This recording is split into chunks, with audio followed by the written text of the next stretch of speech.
Over 7 years, GT Academies has taken the best gamers from around the world and transformed them into professional racing drivers. Winners have gone from virtual to reality, competing around the globe, winning podiums and racing in the top class of the biggest races on the planet.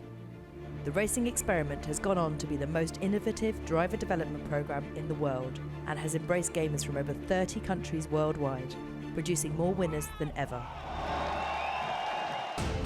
But there have been errors, crashes and failures. For every podium there have been retirements. Not every winner of GT Academy has made the grade. This year, to make sure they succeed, we will follow the team as GT Academy goes back to basics.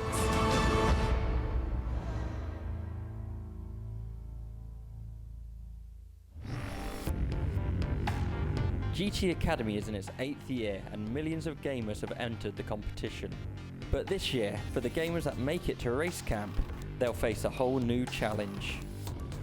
Every year we try and progress GT Academy. It started off as a fairly small experiment and each year it's grown and grown, and we always try and do things different each year.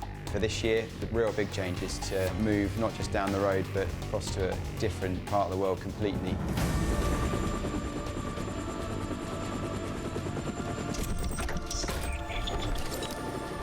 For the first time ever, the competition has left its base in Silverstone and has come to Abu Dhabi's Yas Marina. 8th season now of GT Academy. European competitors, so guys from every corner of the continent, exported out to Abu Dhabi for what's going to be a challenge. They were almost perhaps expecting Silverstone. They weren't expecting this.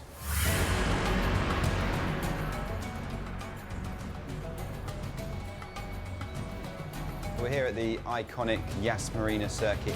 A number of years ago there was nothing here but desert, and now it's the most glamorous Formula One circuit in the world, I would say. So a fantastic venue to be hosting GT Academy. Although we're here in Abu Dhabi with the sun, the sea, the sand, we're still here to do a job, and that is to find a truly fantastic racing driver that we'll take on to hopefully follow in the footsteps of Wolfgang Reip, obviously this year's Blancpain Pro champion. So a different venue, the same importance on finding a good winner. It gives us the opportunity to do some really different looking and different types of challenges. It's a sort of country of no limits. Pretty much anything you can think of doing is out here, so it was then just narrowing those activities down and seeing what was applicable to GT Academy. 11 cloths, 1 roll of blue roll, 5 spray guns. Moving the race camp to Abu Dhabi has been a huge operation for the team. So we need to prepare the freight 5 weeks before the event. We've got 30 tons of equipment going, all of the racing gear for the competitors, spare parts for the cars, and all the general event equipment that we need to run the various activities in Abu Dhabi. So we'll be taking 100 people in total from both the event side, instructors, judges and film crew, which all need logistics, booking flights, hotels, meals, etc. So it's a huge, huge undertaking to move the operation from Silverstone to Abu Dhabi. One of the most important bits of equipment that has to make the journey to Abu Dhabi are the cars that the competitors will train and race in. We'll be sending 15 cars. They'll go onto a roll-on, roll-off ferry at Le Havre, and the ferry will then jump from port to port. They'll spend around 3.5 weeks on the sea, 3 to 4 days in customs, then delivered to Yas Marina. The planning for race camp has been months in the making.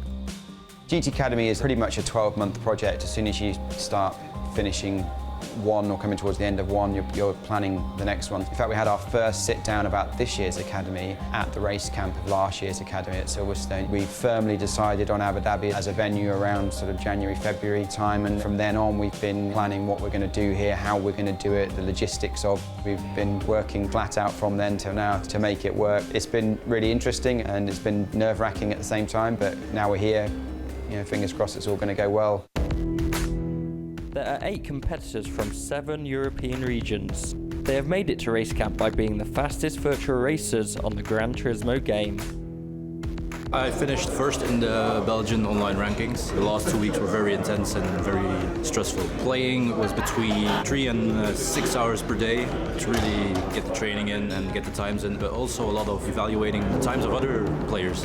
So I really put a lot of effort in to achieve this. I placed second in Portugal in inline qualifications. It depends on the days, but sometimes 2-3 hours a day, or sometimes even more, depends. Once again, literally millions of people enter the competition from across Europe, and the majority of them are the best online gamers, but we've also introduced some national finals now so people can attend events in their home countries and qualify in that way.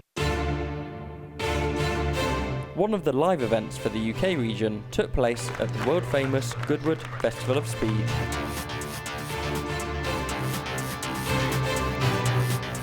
This is the final bit for these two. One of these guys, whoever gets the best lap over 5 laps, is going to be going to Abu Dhabi, which is just unbelievable. The pressure's fully on, you can see it in their eyes.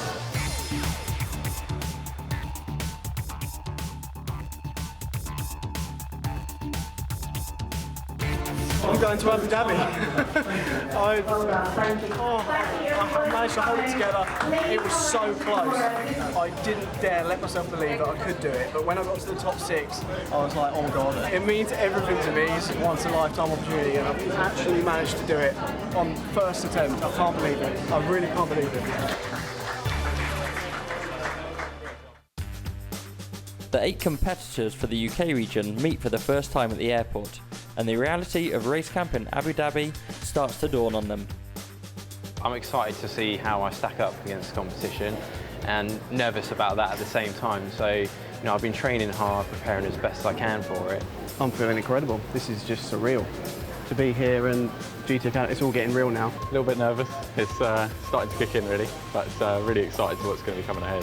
Something I've always wanted to do. We've spent 3 months preparing, and then you almost don't believe that you're going to go, and then you get through departures and you check your bag in, you meet your other competitors, and it's like, oh my God, we're actually going. I'm buzzing to just get in the cars basically and hit the track ASAP.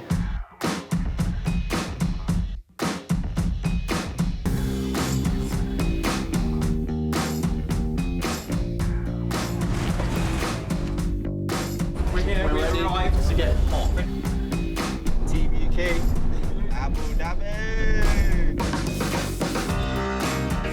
We've flown 56 of the very best gamers from Europe out to Abu Dhabi, and there can only be one winner. So 55 people are going to go home disappointed. Only one of them is going to win that genuinely life-changing prize. The winner that we find by the end of this process will need to be somebody that's prepared to be a team player. The driver tends to get all of the glory when they compete, but they have to work closely with the team, with their mentors, with the fitness guys, and if you're not a team player, you're simply just not going to win this competition. I'm always very aware when the gamers make it through to race camp here that we've got the very best of the best, and we're looking for them to now apply the skills from their online competition history. We're seeing if they can now apply that to the real world, but they haven't got long. We're here for just over a week, so they've got to hit the ground running.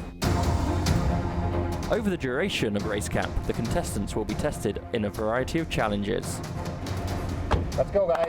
Every year we like to test the contestants to see how physically fit they are, but also how mentally strong they are, and that's the Wadi Survival race that we're going to be doing is exactly that. It's going to be 45 degrees, they're going to be running through a canyon, climbing over very tough obstacles. They go straight from doing that into doing drag racing here at the Yas Marina.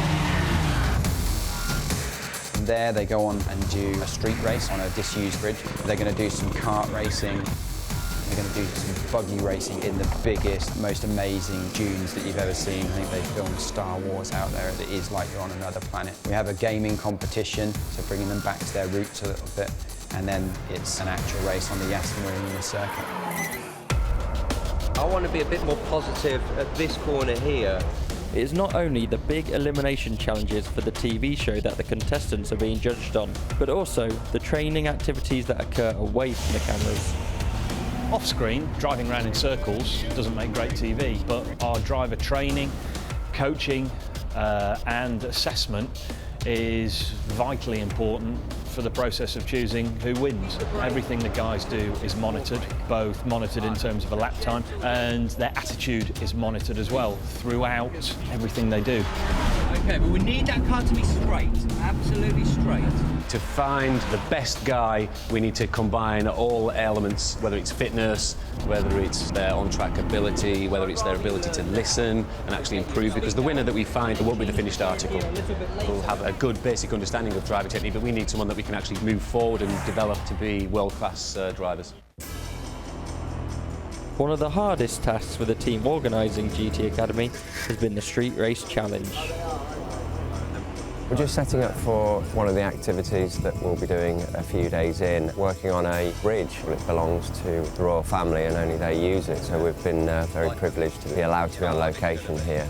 We're with the instructor team now, just marking out some distances in between obstacles, pacing it out, having a quick drive through. We've got 3 lanes on either side of the bridge, so we need to make sure that the course is absolutely identical on both sides. So it's going to take some time to make sure the dimensions are pinpoint accurate so that one side isn't favoured over the other.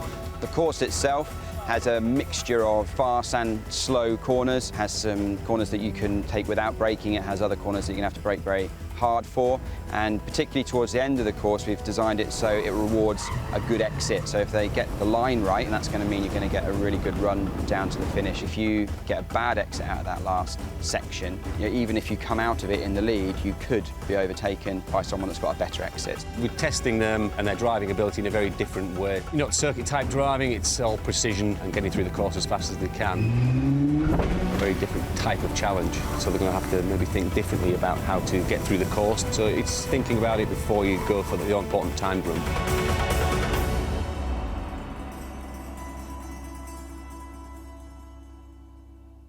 So Bridge Street Race is all set up, obstacles are in place and we've tested the track.